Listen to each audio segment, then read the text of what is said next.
My boarding school bed number was 61, and the archive shows a boy assigned it every 8 years since 1947, each leaving midterm, with the bed to remain made up. I found my matriculation card tucked into my blazer pocket. The stiff cardstock felt oddly heavy, almost significant, as I pulled it out. It listed me plainly: Quentin Underwood, boy 61, dormitory bed 61. A small, almost insignificant detail, yet it snagged in my mind like a loose thread on a new uniform. I'd barely unpacked my meager belongings into the sparse, Spartan room. A simple wooden frame, a thin mattress, a narrow wardrobe, all painted a uniform institutional beige. I remember thinking how odd it was to assign specific boy numbers at all, rather than just using our names. Later that week, browsing the dusty house archive for a history project on the school's founding, I stumbled upon an old, leather-bound ledger. It was the housemaster's register, its spine cracked, the pages brittle with age. My history teacher, Mr. Davies, had said it contained mundane records, but that I might find interesting snippets of school life. Flipping through the sections for my dormitory, I found bed 61 listed repeatedly, an uncanny regularity that certainly wasn't mundane. Every 8 years, like clockwork, since 1947, a new boy was assigned that exact bed. 1947, 1955, 1963, 1971, 1979, 1987, 1995, 2003, and then 2011. My year. Each entry for boy 61 was followed by the same terse, unsettling note: left midterm, and then, in neat, almost elegant cursive, bed to remain made up. I tried to rationalize it. Perhaps a particularly fragile bed, prone to damage, requiring special care? But that made no sense. Why would a bed need to remain made up after a boy left? Our current housemaster, Malcolm Yates, had even scribbled a recent unsettling note beside the latest entry before my own, as the others. The air in the archive, already thick with the smell of old paper and dust, felt suddenly colder. The motes dancing in the single shaft of late afternoon light, suddenly menacing. I couldn't unsee it. The bed in my room, now just a simple wooden frame and mattress, felt less like my own and more like a stage, patiently waiting. The peculiar pattern gnawed at me. I spent every spare moment, lunch breaks, after-class free periods, even late into the evening, with a special pass from Ruth Hartley, the archivist, delving deeper into the ledger. Ruth, a quiet woman with spectacles perched on her nose, barely noticed me amidst her meticulous cataloging of ancient texts. She assumed I was a dedicated history student. I was dedicated, but not to history. I was dedicated to finding an explanation, any explanation, that made sense. I meticulously cross-referenced the ledger entries with old student files, each one kept in a thin brown folder, smelling faintly of mildew. For each boy 61 listed as leaving midterm, there was a corresponding file. Most were boilerplate: academic records, a few disciplinary notes, then the standard withdrawal form signed by a parent, usually citing family reasons or ill health. It was all perfectly ordinary, designed to appear above board. But in the file for a boy 61 from 1963, a boy named Elliot Yates, whose photo showed a solemn face startlingly similar to my own, though Elliot was clearly much younger, an anomaly jumped out. There was an additional page clipped to the withdrawal form. It was a single typed paragraph, mostly innocuous administrative jargon about transfer protocols and temporary placements. But one entire line in the middle was blacked out, thick and deliberate, with an almost violent intensity. I tried to rationalize it. A privacy redaction, perhaps a sensitive medical detail, or a family dispute. Something personal, certainly. But the surrounding text made no coherent sense without it, creating a gaping hole in the narrative. The sentences before it led nowhere, and the sentences after seemed to refer to something entirely different, as if a critical piece of the puzzle had been forcibly removed. I held the page up to the archive's dim light, then tried rubbing the thick black ink gently with my thumb, as if to magically reveal what lay beneath. Nothing. The dread wasn't in what I saw, but in the deliberate absence of it, the specific targeted obliteration of one piece of information that felt crucial. A carefully erased truth. I took a photo of the redacted page with my phone, then spent the evening in my dorm poring over it. My roommate was out, so I had the room to myself, the silence pressing in. I'd learned a trick from an old documentary about intelligence agencies. Sometimes, with typed documents, the pressure of the keys left indentations on the page, even if the ink was blacked out. I angled my phone's flashlight across the paper, the light catching on the faint grooves on the reverse side. Then, carefully, I tried to read the ghost impressions left on the page beneath the thick black bar, tracing the subtle shifts in the paper's texture. It was painstaking work, a slow, methodical reconstruction. I pieced together fragments of words, then whole syllables. It was a street name, a specific street, followed by a house number. He recognized it. A jolt, cold and sharp, shot through him, making his breath catch. He knew those street names, that specific block. It was his own childhood address, clear as day, listed here in a file from 1963, for a boy who had vanished years before Quentin's family had ever bought the house. The realization of the redacted line's content was a seismic shift. I couldn't sleep. The image of my childhood home, imprinted on a vanished boy's file, burned in my mind. Every creak of the old dormitory building, every distant whisper from the corridor, seemed amplified, imbued with a new, menacing significance. I tried to dismiss it as a freak coincidence, a statistical improbability. But the pattern of Bed 61, the midterm departures, the chilling note, they all argued against chance. The next day, I returned to the archive with a new, frantic focus. I pulled every Boy 61 file I could find, the dust clinging to my fingers like a shroud.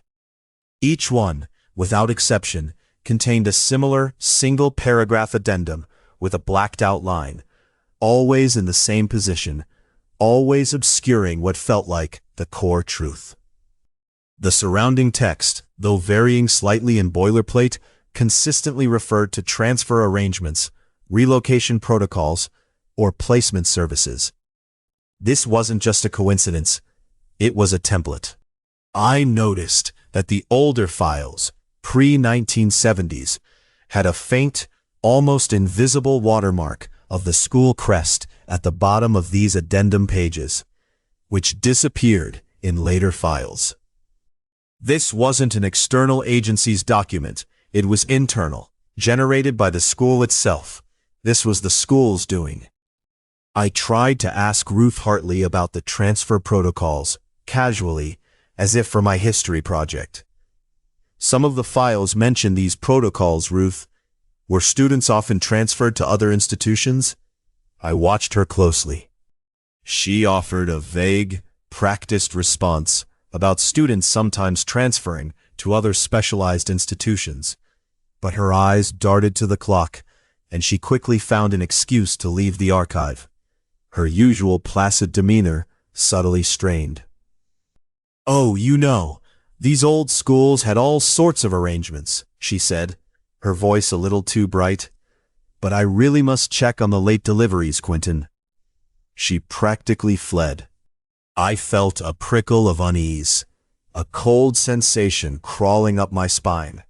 It wasn't just my imagination. She knew something. I also remembered that the boy 61 from 1963, Elliot Yates, shared a surname with the current housemaster. A coincidence? I dismissed it, then wondered if I should have.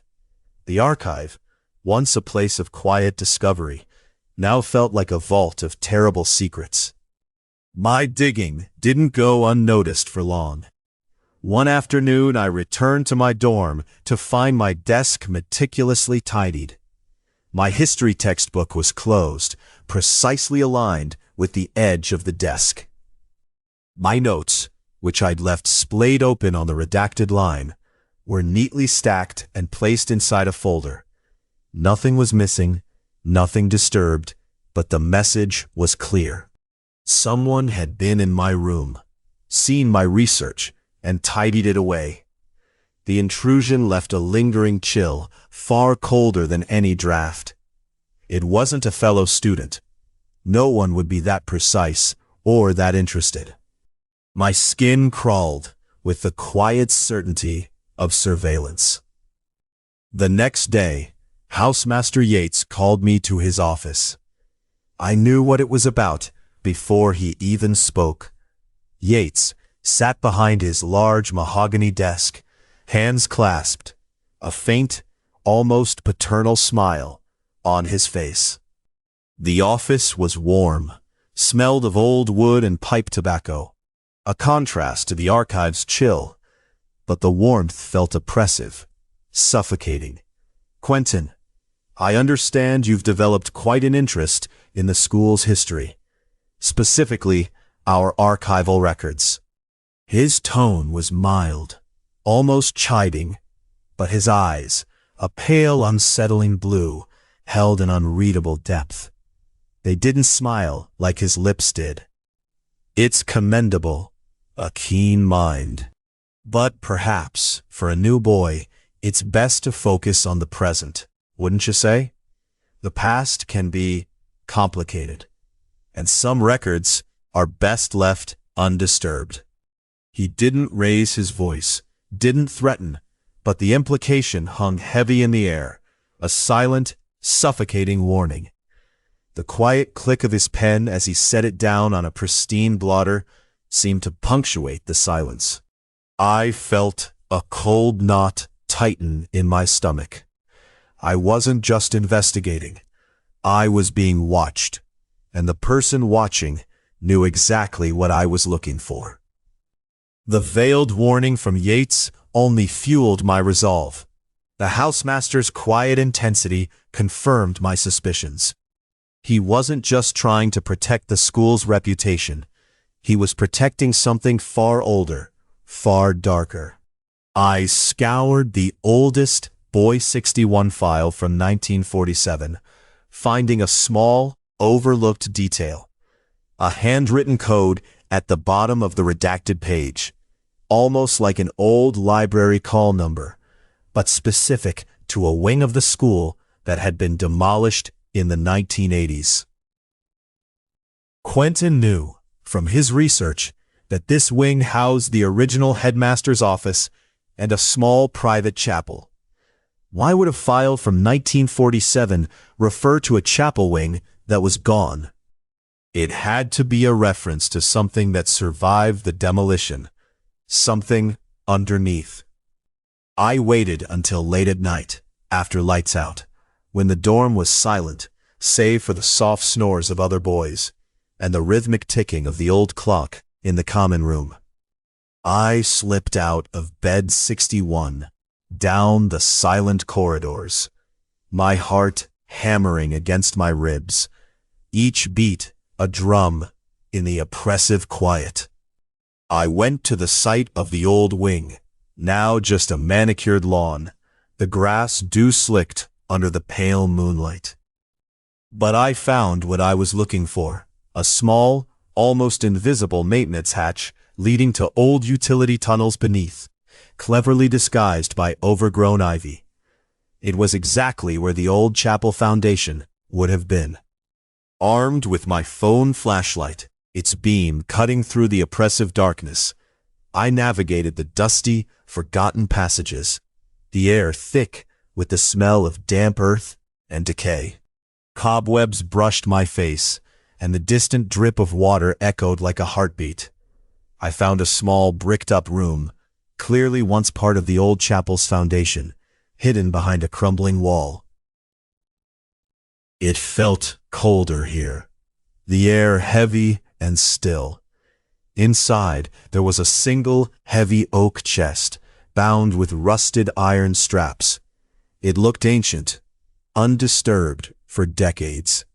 I forced the brittle lock with a discarded piece of metal I found in the tunnel, the rusty shriek echoing loudly in the enclosed space. The chest contained not more files, but a collection of small, tarnished silver lockets, each engraved with a number. 61, 61, 61. Dozens of them, nested together, and beneath them, carefully wrapped in old linen, a single leather-bound journal. It was Malcolm Yates's own, years of entries. His handwriting, unmistakable. The first entry, dated 1987, detailed his own appointment as housemaster, and a chilling line. The cycle continues. Bed 61 is prepared. Further entries, cold and clinical, detailed requisitions, deliveries, and satisfactory placements. The journal confirmed it. The transfers were real, orchestrated by the housemasters themselves, and Yates was deeply, personally involved. The calm institutional dread solidified into a horrifying, personal truth. I confronted Yates in his office the next morning, the journal clutched in my hand, the silver lockets clinking in my pocket, their tiny weight feeling immense. I laid out the evidence, my voice tight with barely suppressed terror and anger. The ledger, the redacted files, the lockets, the journal. Yates listened, his face impassive, occasionally nodding with a detached air, as if observing an interesting, if misguided, academic presentation. The morning light, filtering through his window, seemed to bleach his face of all color, making him seem like a figure carved from pale stone. When I finished, breathless, Yates simply picked up the journal, flipped through a few pages, and closed it with a soft thud. "A thorough investigation, Quentin," he said, his voice as calm as if discussing the weather, a tone that was more terrifying than any shout. "Most boys wouldn't have the persistence, or the heritage." My blood ran cold. "Heritage?" I stammered, my voice barely a whisper. Yates leaned back, a faint, almost imperceptible smile touching his lips, a smile that didn't reach his eyes, which remained cold, pale chips of ice. "You've shown a surprising aptitude for history, Quentin. A shame, in a way. But then, it was always meant to be you in Bed 61, wasn't it? Just like the others." Yates's words hung in the air, a final, crushing weight, confirming my deepest fears. My body felt leaden, my breath shallow. "It's a long tradition, Quentin," he began, his voice devoid of malice or regret, chilling in its detached professionalism. "A service, you could say. The school, you see, has always had patrons, powerful, discreet individuals with specific needs. And certain bloodlines, like yours, have a particular aptitude for fulfilling those needs." He explained that Bed 61 wasn't just a bed. It was a designated point in a ritual, a symbolic gateway. The 8-year cycle was a precise cadence, timed to certain astrological or generational shifts, though he didn't elaborate. The bed to remain made up was a precise, symbolic placeholder, ensuring the continuity of the cycle, a silent promise for the next offering. It meant the bed was never truly vacant. It was simply waiting. The transfers weren't to other schools, but to these patrons, for purposes he wouldn't explicitly name, but implied were far from benign, involving ancient agreements and unsettling exchanges. His words painted a picture of a quiet, bureaucratic horror, sanctioned and maintained for centuries. Elliot Yates, he continued, looking directly at me, was my own great-uncle, a boy 61 from the 1963 cycle.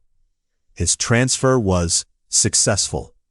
His file, with the redacted line, was merely a record of his new placement. The street name you found? A temporary residence, a staging point before final delivery to the true recipient. My world tilted, the floor beneath me seeming to dissolve. Every clue, every strange note, every carefully filed document now clicked into place with horrifying, inescapable precision. The institution wasn't just managing a secret. It was actively facilitating a horrifying trade, a quiet, bureaucratic horror, and had been for generations. And he, Quentin Underwood, was the next commodity, the next boy 61, to be transferred. The knowledge made the air taste like ash. I stared at Yates, the old man's calm explanation, a far greater horror than any monster I could have imagined. His composure was monstrous. What happens to them? My voice was barely a whisper, raw with a desperate need for a concrete answer.